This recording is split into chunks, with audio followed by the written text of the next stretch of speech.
Hello all welcome back to my channel. This is episode 2 of rice combinations. ఈరోజు నోటికి రుచిగా అనిపించే rice combination ఒకటి తీసుకొని వచ్చా. అదే రోటి పచ్చడి అన్నం విత్ నెయ్యి.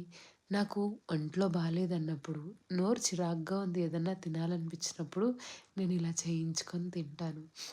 అప్పుడే పచ్చడి రుబ్బిన రోట్లో వేడి వేడి అన్నం వేసుకొని ఇంకొంచెం పచ్చడి వేసుకొని నెయ్యి వేసుకొని కలుపుకొని తింటే ఉంటుంది. ఆహా! అద్భుతం అసలు.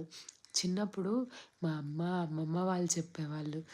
రోట్లో పచ్చడి రుబ్బిన తర్వాత అదే రోట్లో అన్నం వేసుకొని కలుపుకొని తింటే మనకి కొండంత బలం వస్తుందంట.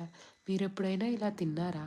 తినకపోతే వెంటనే తినేయండి. మీకు కూడా నాలాగే కొండంత బలం వస్తుంది. మా వీడియోస్ కనుక మీకు నచ్చితే సబ్స్క్రైబ్ చేయండి. అలాగే మీ ఫ్రెండ్స్‌కి కూడా షేర్ చేయండి. See in the next video. Thank you. Bye bye. Until then, be happy. Bye bye.